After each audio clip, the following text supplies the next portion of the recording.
क्या आप अपनी नौकरी से परेशान हैं?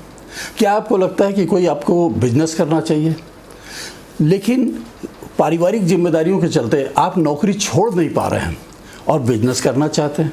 ऐसे में हम क्या करें? यह सवाल उठना निश्चित ही लाजमी है। आज इन्हीं सब बातों पे हम विस्तार पूर्वक चर्चा करने जा रहे हैं कि क्या ऐसा हम करें कि हमें नौकरी भी ना छोड़ना पड़े और हम अपने व्यवसाय की नींव रख पाएँ, फाउंडेशन रख पाएँ। तो आज का वीडियो इसी पर आधारित है। आप इस वीडियो में मेरे साथ अंत तक बने रहिए।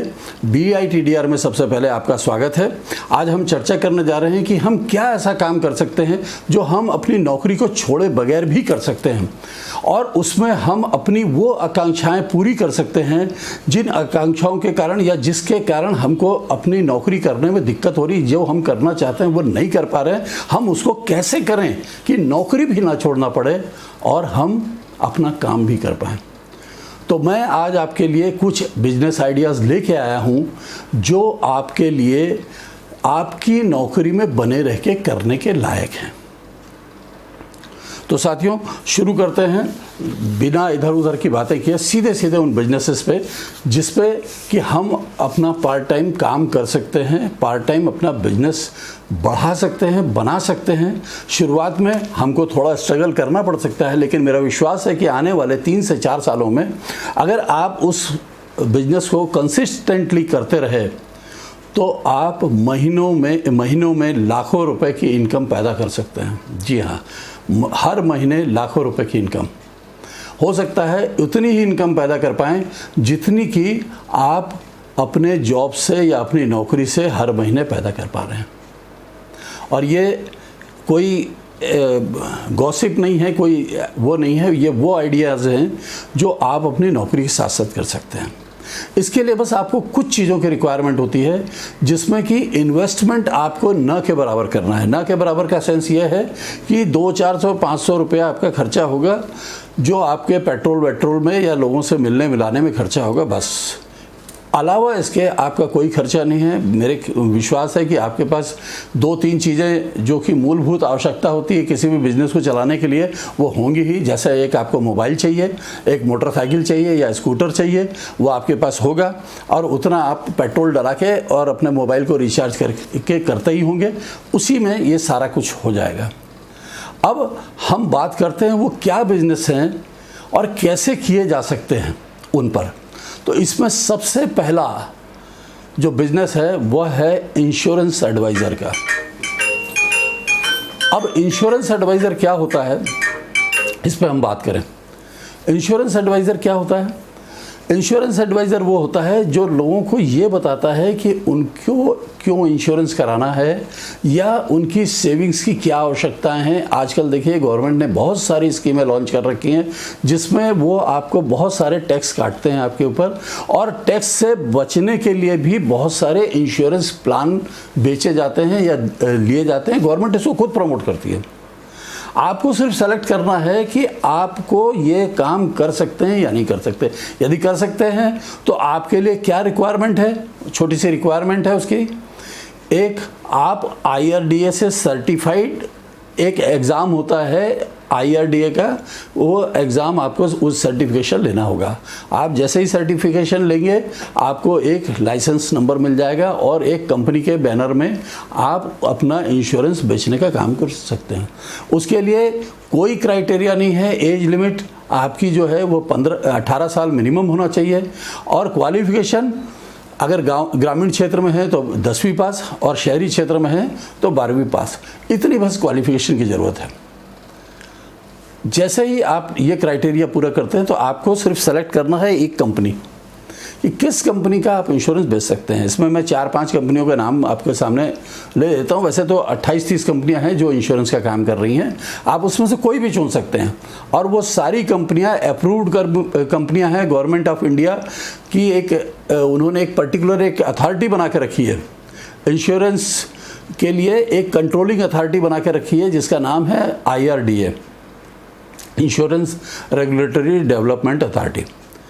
उसका आपको एक एग्ज़ाम देना है। उसके पहले आपको ये पता होना चाहिए कि आप किस कंपनी में काम करने जा रहे हैं। आप चुन लीजिए। देखिए उसमें मैं 3 4 5 नाम ले देता हूँ आपके सामने। उसमें एक LIC है, सबसे पॉपुलर पुरानी कंपनी है। इसके अलावा SBI लाइफ है, HDFC लाइफ है, इनकी ICICI बैंक वालों की प्रूडेंशियल लाइफ है, मैक्स न्यूयॉर्क लाइफ है, मैक्स लाइफ है, इसी तरह से बजाज एलियांज है, रिलायंस है। आप कोई भी कंपनी सुन सकते हैं। पंजाब नेशनल बैंक ने टाई अप करके मेटलाइफ बनाए के साथ समझौता करके एक मेटलाइफ इंश्योरेंस कंपनी बना रखी है। ऐसे कई कंपनियां हैं। आप उसमें से सेलेक्ट करिए कि कौन सी कंपनी में आप काम कर सकते हैं, किसके प्लान आपको कन्विंसिंग लगते हैं, कौन से अच्छे लगते हैं। प्रायः सभी कंपनियों के पास एक जैसे प्लान है। मैंने कुछ कंपनियों का नाम लिया जिसमें सबसे जो पॉपुलर कंपनियां हैं वो 3 4 ही हैं। उसमें एक LIC है, एक SBI लाइफ है, एक HDFC लाइफ है, ICICI प्रूडेंशियल है।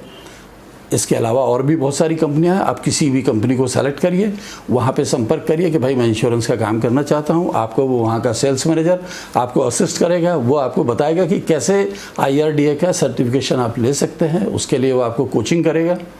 ज़्यादातर कंपनियों के पास ट्रेनर है, वो आपको ट्रेनिंग देंगे। 15-20 दिन की ट्रेनिंग होती है। 15-20 दिन का आपको इन्वेस्टमेंट करना है। 2 घंटा 3 घंटे की ट्रेनिंग है और आपको वो पूरा कैरिकुलम कवर करवा देंगे इंश्योरेंस का। और उसके बाद आपका एक एग्ज़ाम होगा। वो प्रायः हर शहर में या हर बड़े शहर में होता है, हर स्टेट कैपिटल में तो होता ही है। तो आप किसी भी सेंटर में जाके एग्ज़ाम दे सकते हैं। एग्ज़ाम दीजिए। 50 नंबर का टेस्ट होता है। 40% आपका कम से कम आना चाहिए, मतलब 20-22 नंबर आना चाहिए, तो आपको सर्टिफिकेशन मिल जाता है। जैसे ही सर्टिफिकेशन मिला, आप काम करने के लिए योग्य हो गए। आपका एक कोड जनरेट हो जाता है कंपनी में और आप उस सेल्स मैनेजर के साथ और उस कंपनी के ट्रेनर के साथ मिलके पॉलिसियों को समझिए और लोगों को बताइए पॉलिसियाँ। और जैसे ही आप ये बताना शुरू करेंगे तो आपको इनकम आना शुरू हो जाएगी। अगर आप एक पॉलिसी हर महीने भी बेचते हैं तो साल भर में 12 पॉलिसी आपको बेचने हैं। यही इसका मिनिमम एलिजिबिलिटी क्राइटेरिया है कि आपको साल में कम से कम 10 या 11 पॉलिसी बेचना है। अगर आप देखेंगे तो छोटी बड़ी पॉलिसी मिला के हो जाती है। इसमें इंटरेस्टिंग चीज़ ये है कि फर्स्ट ईयर में जो कमीशन बनता है वो तो बनता ही है, वो थोड़ा मशक्क़त से आता है। लेकिन सेकेंड ईयर ऑनवर्ड्स जो रिन्यूअल होता है उसका भी कुछ परसेंट, 1-2% आपके पास आता रहता है। अब आपको थोड़ा समझ होना चाहिए, उसके लिए आप ट्रेनिंग अटेंड करेंगे तो आपको वो धीरे धीरे करके चीज़ें समझ में आएंगी। धीरे धीरे करके पॉलिसी में आपका एक्सपर्टाइज हो जाएगा और आप आने वाले 2 से 3 सालों में मिनिमम में 5 से 10 हज़ार रुपये महीना कमा पाएंगे। और अगर आप अच्छे से भिड़ के कमा सकते हैं तो आप बड़े लेवल पे जा सकते हैं। इसमें विदेश जाने का मौका है। देखिए MDRT बोलते हैं, 30-32 लाख रुपए का यदि आपने साल में इंश्योरेंस बेच दिया तो आप MDRT क्वालिफाई कर जाते हैं। और फॉरेन डेस्टिनेशन में इन MDRTs को फॉरेन डेस्टिनेशन में कोई ना कोई बड़ा कैंप होता है या वो वर्कशॉप होती हैं, उसमें जाने का मौका मिलता है। इसके अलावा कई लेवल हैं, कई चेयरमैन क्लब, तो ये क्लब तो वो क्लब, ऑल ओवर इंडिया में आपको कहीं ना कहीं कंपनी बेचती है और आप उसको एंजॉय कर सकते हैं। ये विद फैमिली भी भेजती हैं, आपके साथ भेजती हैं। उसके अलावा जो कमीशन बनता है वो अलग। और जैसे जैसे आप क्लब क्वालिफाई करते चले जाते हैं वैसे वैसे आपको कमीशन और ज़्यादा आने लगता है। और साथ में आपका खुद का भी इंश्योरेंस कवरेज होता है। इसमें बहुत कमाई है। मैंने 5-10 हज़ार रुपये तो मिनिमम कहा है। आने वाले सालों में जब ये रिकर होता है तो 30-40 हज़ार 50 हज़ार रुपये महीना कमा लेना कोई बड़ी बात नहीं है। दूसरा, इसके बाद एक और सेक्टर है जो आजकल बहुत पॉपुलर हो रहा है और गवर्नमेंट भी बहुत सारी चीज़ें चाह रही हैं। आपको पता होगा कि बैंकों में आजकल ब्याज की दर, रेट ऑफ इंटरेस्ट बहुत कम हो गया है। सरकार धीरे धीरे करके रेट ऑफ इंटरेस्ट और कम कर रही है। अभी आपको मैक्सिमम रेट ऑफ इंटरेस्ट मेरे ख्याल से बैंकों में जो चल रहा है वो 6.5% के करीब चल रहा है। सीनियर सिटीजन को 0.5% का एक्स्ट्रा मिल जाता है, मतलब 7%। कुछ छोटे मोटे और बैंक हैं जो थोड़ा बहुत और ज़्यादा देते हैं टाइम टू टाइम, लेकिन वह इतना सफिशिएंट नहीं है। जब हम इसके एनालिसिस को करते हैं तो हमको लगता है कि महंगाई दर के हिसाब से जो हमको रेट ऑफ रिटर्न मिल रहा है वह उतना सफिशिएंट नहीं है, हमको और ज़्यादा मिलना चाहिए। तो उसके लिए गवर्नमेंट अगेन कुछ चीज़ें प्रमोट कर रही है। वो कहती है कि आप सीधे मार्केट में आइए, सीधे मार्केट में अपनी सेविंग्स को इन्वेस्ट करिए। तो आप लोगों को परस्यू कर सकते हो कि वह सीधे मार्केट में लगाएं। मार्केट में लगाने के दो तरीके हैं, इस पर मैंने पहले भी वीडियो बनाया है और मैंने बताया है कि मार्केट में कैसे कैसे आप पैसा लगा सकते हैं, क्या क्या हो सकता है। अभी आप समझिए सीधे सीधे दो तरीके हैं।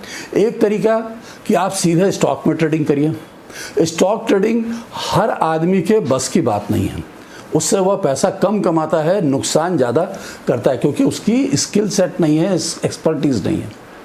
तो ऐसे में हर व्यक्ति चाहता है कि हम शेयर मार्केट में पैसा तो डालें मगर हमारा इन्वेस्टमेंट सेफ रहे। उसके लिए एक दूसरा अल्टरनेट है, वह है म्यूचुअल फंड। तो आप म्यूचुअल फंड के डिस्ट्रीब्यूटर भी बन सकते हैं। उसके लिए भी सरकार ने कुछ क्राइटेरिया फिक्स करके रखे हैं। उसके लिए आपको एक बाकायदा एग्ज़ाम देके एक लाइसेंस जनरेट करना होता है, ARN बोलते हैं, एमफी रजिस्ट्रेशन नंबर, वो जनरेट करना पड़ता है। उसके बाद आप अथराइज तौर पे आप म्यूचुअल फंड के डिस्ट्रीब्यूटर बन जाते हैं। अब म्यूचुअल फंड के जब आप डिस्ट्रीब्यूटर बन गए तो जितनी कंपनियां हैं उन सब कंपनियों से आपको रजिस्ट्रेशन करना होता है। इसके लिए भी सेम प्रोसीजर है, जैसे मैंने बताया था कि इंश्योरेंस के लिए आपको IRDA का एग्ज़ाम पास करना है, उसी तरह से यहाँ भी एमफी करके एक ऑर्गेनाइजेशन है, इसको बोलते हैं association of mutual fund in India. ये एक ऑर्गेनाइजेशन है, एसोसिएशन है, वह लोगों को ट्रेनिंग देती है और ट्रेनिंग देके उसके बाद उसका एक एग्ज़ाम कंडक्ट करती है और उस एग्ज़ाम के बाद आपको एक लाइसेंस दे दिया जाता है, एक रजिस्ट्रेशन नंबर आपका हो जाता है और आप अथराइज म्यूचुअल फंड डिस्ट्रीब्यूटर बन जाते हो। इसके बाद आप लोगों को सजेस्ट कर सकते हो कि भाई आपने इंश्योरेंस खरीद लिया, आपने इतना पैसा FD में डाल दिया, अब कुछ पैसा आप मार्केट में भी लगाइए। अब मार्केट में आपको समझ नहीं है तो आप इन कंपनियों को या ऐसे म्यूचुअल फंड्स को लगाइए। अब म्यूचुअल फंड क्या होता है वो तो आपको पता होगा, नहीं पता तो मैं आपको अलग से भी एक वीडियो बना दूंगा। अभी शॉर्ट में बता देता हूँ कि म्यूचुअल फंड का कॉन्सेप्ट ये है कि कुछ एक्सपर्ट्स लोगों का एक पैनल होता है, उसमें एक फंड मैनेजर होता है और वह बहुत प्रोफेशनल होता है।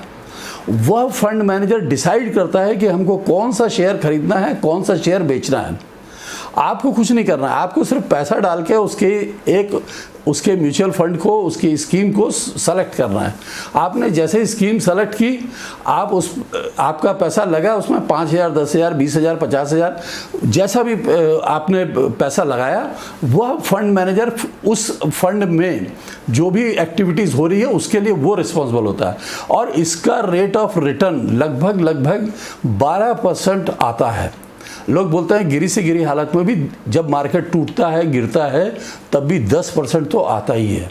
कई ऐसे म्यूचुअल फंड्स हैं जिन्होंने 30% का रिटर्न भी दिया है। तो आपको इसका एडवाइज़र बनना है, लोगों को सजेस्ट करना है कि अच्छा म्यूचुअल फंड ये है और आप इसमें ये ऑप्शन डालिए, उसमें बहुत सारे ऑप्शन हैं। सिस्टमेटिक इन्वेस्टमेंट प्लान है, उसमें डालिए, जिसमें आदमी हर महीने अपनी छोटी छोटी बचत डाल सकता है। जैसे 500 रुपये हर महीने वो इन्वेस्ट कर सकता है म्यूचुअल फंड के माध्यम से और वह शेयर मार्केट में ट्रेड होता है, उसको फंड मैनेजर देखता है, उसके लिए वो सुपरवाइज करता है और वो फंड को आप, हो सकता है कि आप डेली बेसिस पर देखें तो आपको फंड अच्छा परफॉर्म करता है, कभी दिखेगा कभी नहीं दिखेगा, लेकिन लॉन्ग रन में 5 साल 10 साल के रन में आप देखेंगे तो एवरेज रिटर्न जो है वो 10% से नीचे नहीं आता। ये पक्की बात है। और दूसरी बात यह है कि आप इससे जब चाहे तब एग्जिट भी हो सकते हैं। आप इससे जब चाहे तब, इसमें मेरे ख्याल से म्यूचुअल फंड में जब पैसा इन्वेस्ट करते हैं लोग, मेरे ख्याल से उसका 6 महीने का कुछ लॉक इन है और कुछ फंड्स ऐसे हैं जो टैक्स सेविंग्स के लिए भी काम करते हैं। तो जो टैक्स सेविंग के लिए काम करते हैं वो म्यूचुअल फंड आपके लॉक इन पीरियड की बात करते हैं कि हमको 3 साल लॉक इन करना है, जो गवर्नमेंट की गाइडलाइन है उसके अकॉर्डिंग। अदरवाइज आप इस महीने लगाइए, अगले महीने आपको लगता है कि हमको पैसे की ज़रूरत है तो आप अगले महीने भी विड्रॉ कर सकते हैं। कुछ लोग रिटायर हो गए हैं, वो लोग भी म्यूचुअल फंड में पैसा डालते हैं और उसमें एक, जैसे SIP मैंने बताया, उसी तरह से एक उसमें स्कीम होती है सिस्टमेटिक विड्रॉल, तो जिसमें हर महीने एक सर्टेन पीरियड के बाद हर महीने एक सिस्टमेटिक अमाउंट जो है उसमें विड्रॉ होता रहता है। तो लोगों के लिए ये भी एक पेंशन का तरीके से काम करता है। तो इसके लिए भी एडवाइज़र और एक क्वालिफाइड पर्सन की ज़रूरत होती है। अगर आप इसकी समझ पैदा कर लेते हैं मैंने आपको तरीका बताया, 18 साल की उम्र होना चाहिए, क्वालिफिकेशन आपकी नॉर्मल वही 12th होना चाहिए। अगर इतने है और आप एग्ज़ाम पास कर लेते हैं तो आपको एक रजिस्ट्रेशन मिल जाएगा और आप म्यूचुअल फंड के डिस्ट्रीब्यूटर बन सकते हैं बहुत आसानी से। और इसमें भी कमीशन साल दर साल आता है, क्योंकि ज़्यादातर म्यूचुअल फंड लगाने वाले लोग SIP में इन्वेस्ट करना ज़्यादा पसंद करते हैं। उसमें वो 500-1000 रुपया महीना डालते रहते हैं, तो कमीशन भी वैसे ही आधा परसेंट 1%, आधा परसेंट 1% आता है। अगर कोई आदमी 5 साल की स्कीम लेता है 1 महीने में, तो सोचिए अगर वो 500 रुपये भी सेव करता है तो उसका 1% आपको दिखेगा कि कुछ खास अमाउंट नहीं आ रहा। 5% यानी कितना हुआ? 25 रुपया। लेकिन जब आप ऐसे 10, 20, 50 लोगों को जनरेट कर देते हैं और वो फिर अगले साल फिर इन्वेस्ट करते हैं, क्योंकि वो क्रम चलते चले जाना है। अगर किसी आदमी की 10 साल 15 साल नौकरी बची हुई है तो 10-15 साल तक वो लगातार 500-500 रुपये उसमें डाल रहा है। तो आने वाले सालों में यदि आपने उसको प्रॉपर सपोर्ट किया, सर्विस दी, तो उसका रिन्यूअल आपके इसमें हर महीने आएगा और हर महीने आपको 25 रुपये उसका कमीशन मिलेगा। अगर आपके पास 100 लोग हो गए तो आप सोचिए कितना हो गया। 25 × 100 मतलब 2500 रुपये, 2,500 रुपये। और ये मिनिमम। अगर आपके पास 5,000 रुपये वाले क्लाइंट हो गए तो 25,000 रुपये महीना। कुछ लोग ऐसा है कि जो रिटायर होते हैं या जिनके पास ह्यूज अमाउंट है, वो 50,000, 1 लाख, 2 लाख, 5 लाख, 10 लाख रुपए भी डालते हैं, तो उस पर भी कमीशन वैसा ही आता है। और लोग लाखों रुपए पर मंथ इससे निकाल रहे हैं। मैंने जो आपको बताया वो 2500 रुपये या 25,000 रुपये वो मिनिमम है, लोग लाखों रुपए से निकाल रहे हैं। तो ये देखिए, एक और व्यवसाय है जो मार्केट में बहुत पॉपुलर है। आपने देखा होगा, हर आदमी का एक सपना होता है कि उसका एक मकान हो, उसकी एक दुकान हो, उसका परिवार उसमें बाद में रहे, वो आफ्टर रिटायरमेंट या ये करे। हर आदमी चाहता है कि उसका एक मकान हो, उसके पास पुश्तैनी ज़मीन है, उसके अलावा भी वो चाहता है कि हम अपनी कमाई से भी कुछ करें। तो आप प्रॉपर्टी डीलर का भी काम कर सकते हैं अगर आपके पास इसकी समझ है कि प्रॉपर्टी किस किस एरिया में है। आप देखिए, बहुत सारे लोग जो प्रॉपर्टी बना रहे हैं, बड़े बड़े इन्वेस्टर्स हैं, बड़े बड़े मॉल्स बना रहे हैं, बड़े बड़े कॉम्प्लेक्सेस बना रहे हैं, बड़े बड़े हाउसिंग कॉलोनीज़ बना रहे हैं, वो लोग भी अपना मकान जो है बेचना चाहते हैं और उसके लिए उनके पास कस्टमर आए। इसके लिए लोग चाहते हैं कि कोई उनके साथ जुड़े और उनको कस्टमर ला के दे। और इसमें 2% की कमाई है। अगर मान लीजिए 25 लाख रुपए का सौदा किया तो 25 लाख का 2%, 50,000 रुपया। आपने महीने में एक भी प्रॉपर्टी बेची तो 50-60 हज़ार से लेके 2-2.5 लाख 3 लाख रुपए तक आप कमा सकते हैं। बहुत सारे लोग हैं फार्म हाउसेस से आ रहे हैं, बड़े बड़े अधिकारी हैं, कर्मचारी हैं, जिनके पास पैसा है, वो चाहते हैं कि हमारे पास एक फार्म हाउस आ जाए, 25 लाख, 50 लाख, 1 करोड़ ऐसा लगाते हैं। अब सोचिए 2% का भी यदि आपको कमीशन मिलता है, अब 2 करोड़ तो नॉर्मल रेट चल रहा है, लोग 3% भी लेते हैं और कुछ लोग इसमें डिस्काउंट भी करते हैं। तो अगर आप डिस्काउंट करके भी चलते हैं, 1% भी मान के चल सकते हैं, तो 25,000 रुपया, 50,000 रुपया महीने का कोई बड़ी बात नहीं है। साल भर में आपने 10 प्रॉपर्टी बेची और हर महीने ना भी आए तो हो सकता है कि अलग अलग सीजन में आता है, जब लोगों के पास पैसा आता है, एरियस आता है, बोनस आता है, तब लोग इन्वेस्ट करते हैं, तो भी आपका कमीशन बनेगा। लोगों को बहुत सारे आजकल बिल्डर्स ऐसे हैं जो अपना मकान बेचने के लिए बहुत सारे बैंकों से कंसर्न करके ऑलरेडी स्कीमें चला रखे हैं हाउसिंग फाइनेंस की। आपको सिर्फ कस्टमर देना है, हाउसिंग फाइनेंस वो बिल्डर खुद करा लेगा और उसको लोन भी दिलवा देगा, उसका महीने का कटता रहेगा, लेकिन आपका प्रॉपर्टी पे जो डील हुआ उसका कमीशन आपके पास आ जाएगा। तो ये 3 बिजनेस बहुत अनोखे बिजनेस हैं जो कि आप अपनी नौकरी के साथ साथ कर सकते हैं। इसके अलावा आप चाहें तो एक और काम है जिसको हम लोग बोलते हैं लाइजनिंग एजेंट का। लाइजनिंग एजेंट थोड़ा सा टेढ़ा काम है, हर किसी को समझ में नहीं आता, लेकिन अगर आप कर सकते हैं, आपका मान लीजिए किसी इंडस्ट्रियल बेल्ट में कनेक्शन है या आप ऐसे क्षेत्र में रहते हैं जहां आपके पास आसपास इंडस्ट्रियल एरिया है और आप वहाँ जाके कुछ काम कर सकते हैं, वहाँ कनेक्ट हो सकते हैं, तो आपके पास लाइजनिंग का भी काम है। लाइजनिंग का काम थोड़ा सा टेढ़ा लगता है, लेकिन अगर आप अपने इंडस्ट्रियल एरिया में जाके नज़र डालेंगे तो आपको समझ में आएगा कि वहाँ किस चीज़ की रिक्वायरमेंट है और कौन सी कंपनी उस तरह के माल की सप्लाई करती है। कुछ कंपनियाँ आप देखेंगे कि वहाँ पे इस्टेब्लिश हैं, लेकिन कुछ कंपनियाँ जो हैं, जो कॉम्पिटिटर कंपनियाँ हैं, वो वहाँ पे नहीं हैं। आपको जो कंपनी वहाँ नहीं है बस उसी को पकड़ना है और उससे करस्पॉन्डेंस करना है और उससे कहना है कि भैया मैं आपका माल अपने इंडस्ट्रियल एरिया में बिकवा दूंगा, आप मेरा रेट तय करिए। उस कंपनी को तो बैठे बैठे मन मांगी जो बोलते हैं मुंह मांगी मुराद मिल गई कि उसको एक मार्केट की ओपनिंग हो गई, उसका क्या जाना है। वह आपको कैटलॉग भेज देगा, ये लो भैया कैटलॉग और लेके आ जाओ ऑर्डर, और आपको बता देगा कि 25,000 का माल बेचोगे तो हम इस पर 2%, 5%, 10% कमीशन देंगे। कई लाइजनिंग एजेंट्स को तो कंपनियां 30% कमीशन देती हैं, 30%। यस, अगर आप 100 रुपये का माल बेचेंगे तो 30 रुपया कमीशन आएगा। मतलब सोचिए कि जब भी आप इंडस्ट्री में सप्लाई करेंगे तो 1-2 लाख से तो कम की सप्लाई नहीं होती। आप महीने में एक भी कंपनी का माल सप्लाई कर पाए, एक भी कंपनी में, तो 25-50 हज़ार रुपया आपका घर बैठे एकदम से आना है। बस आपको करना क्या है कि इंडस्ट्री में बने रहना है, इंडस्ट्री एरिया में घूमते रहना है और वो वहाँ पे लोगों के साथ उठते बैठते रहना है और इसको समझना है कि किस चीज़ की रिक्वायरमेंट है। और उस कंपनी से, जिस कंपनी का आपने कैटलॉग लेके रखा हुआ है, उस कंपनी के कैटलॉग को बीच बीच में दिखा के उनसे ऑर्डर की, उनके रिक्वायरमेंट की बात करना है। और वो कंपनियाँ आप जब 10 बार 15 बार जाओगे तो एक बार आपको ट्रायल के लिए छोटा मोटा ऑर्डर तो दे ही देती हैं। आपकी कंपनी बस अच्छी है तो आपको ना जीएसटी लेना है, ना कोई टैक्स का नंबर लेना है, बस आपको ज़्यादा से ज़्यादा एक विजिटिंग कार्ड अपने पास रखना है और एक कैटलॉग रखना है। विजिटिंग कार्ड दे दे के उसको रिमाइंड कराइए कि भैया मैं इस कंपनी के लिए काम करता हूँ, और एक बार आपने माल सप्लाई किया और कंपनी का माल अच्छा है, उसको जम गया, तो वो ऑर्डर रिपीट होता है। बस आपको कॉन्टैक्ट बना के रखना है।